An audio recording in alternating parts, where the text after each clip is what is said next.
fenomena seperti ini sering terjadi itu di desa-desa yang kebetulan batas-batas tanah atau surat-surat tanah itu memang belum legal ya, kadang ya istilahnya belum jadi sertifikat, yang sekali terjadi bentrok, sering terjadi ada yang serakah tidak sesuai dengan haknya. Nah, tentunya kalau kita nalar menggunakan akal sehat kita sudah tidak mampu lagi, karena ini sebuah keajaiban alam ya.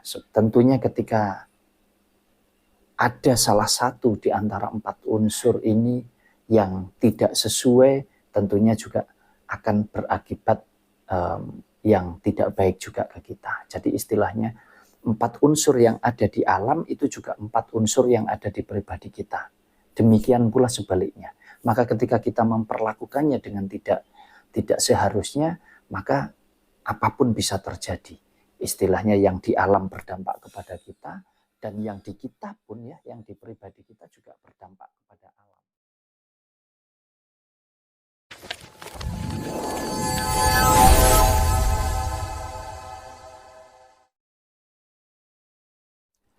Assalamualaikum warahmatullahi wabarakatuh. Rahayu, rahayu, rahayu. Salam sehat dan bahagia selalu untuk kita semua. Dulur-dulur Sina Urip dimanapun berada, Mas Wahyu pada malam hari ini ingin mengajak panjenengan semua untuk belajar, yaitu tentang fenomena kuburan menyempit karena serakah terhadap batas tanah. Tentunya ini sudah banyak sekali kita dengar, bahkan mungkin juga kita menyaksikan sendiri ya, ketika kita datang di sebuah pemakaman, tiba-tiba makam yang tadinya sudah diukur sesuai dengan seharusnya, tetapi ketika jenazah dimasukkan ke dalam liang kubur, ternyata kuburannya tidak cukup atau sering dikatakan menyempit.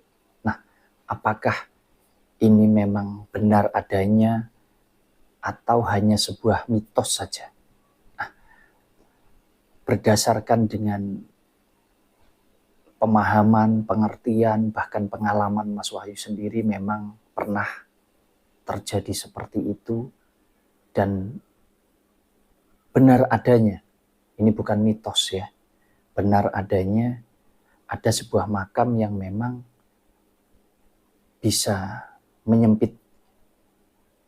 Padahal sudah diukur, sudah digali sesuai dengan seharusnya, akan tetapi ketika jenazah dimasukkan ternyata tidak muat atau tidak cukup. Bahkan banyak sekali kejadian sampai jenazahnya harus ditekuk dan lain sebagainya, karena ya memang tidak muat atau tidak cukup. Nah, tentu ini adalah sebuah akibat. Maka sebuah akibat itu bisa terjadi karena adanya sebab. Nah, sebabnya apa?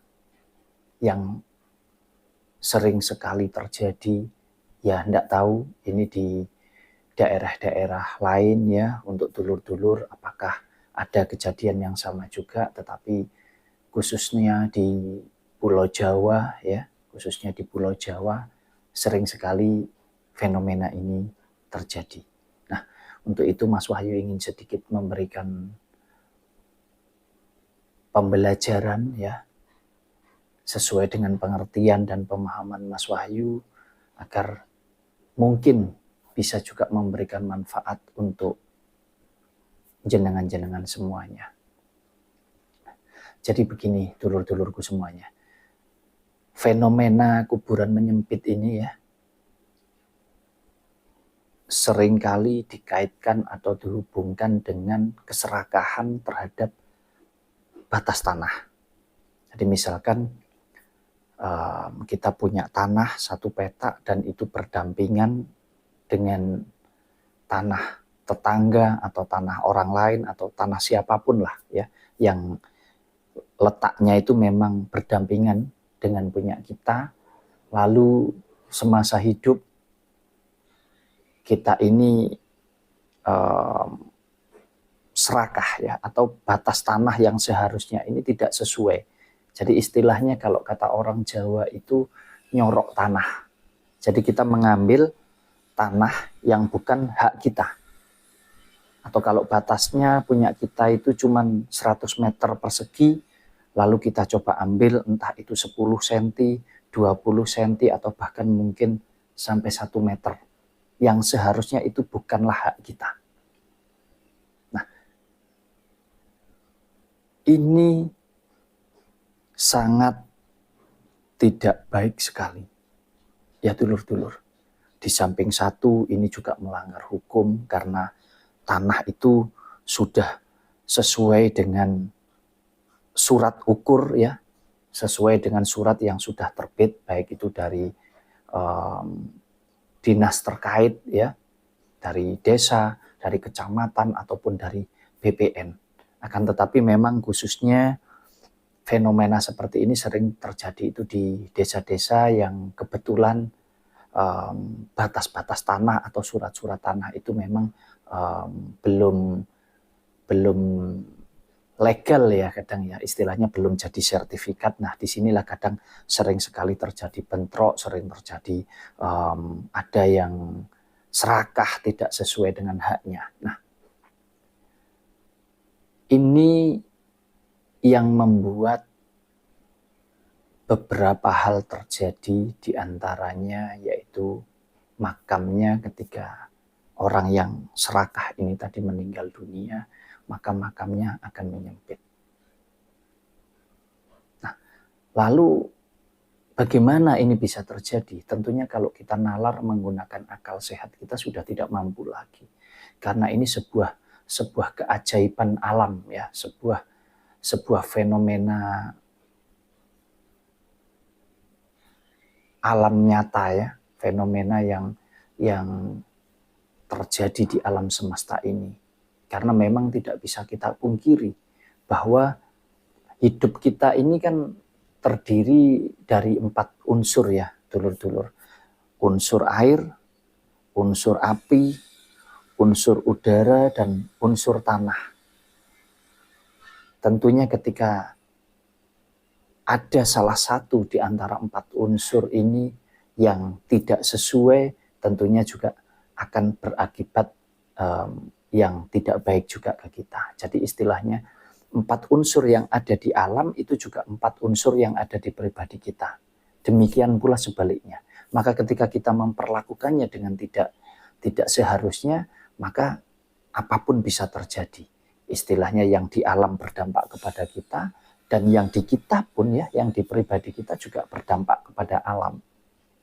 Jadi banyak sekali pelajaran yang bisa kita ambil dari fenomena ini. Untuk itu saya berpesan kepada dulur-dulur semua ya, agar kita tidak serakah, agar kita bisa berpikir yang jauh lebih baik dengan menggunakan pertimbangan daripada hati kita.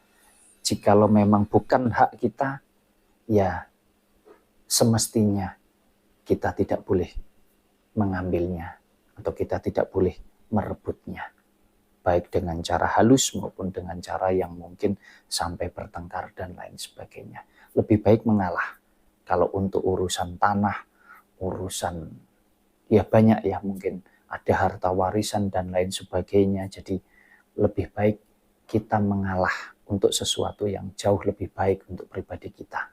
Jadi tentunya dalam segala hal ya, dalam segala hal, tidak hanya urusan batas-batas tanah saja tidak, tetapi untuk urusan-urusan yang lain pun hendaknya kita tidak boleh serakah. Sebisa mungkin kita selesaikan dengan baik ya, dengan duduk bersama untuk semua hal ya, untuk semua hal kita selesaikan secara kekeluargaan ya, dengan cara baik-baik.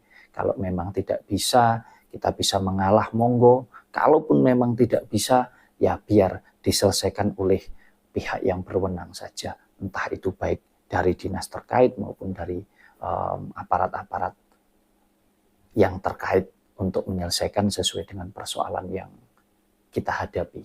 Jadi Mas Wahyu ingin sedikit menegaskan lagi bahwa fenomena kuburan menyempit itu sudah banyak terjadi, ya, sudah banyak sekali terjadi, dan ini bukan mitos.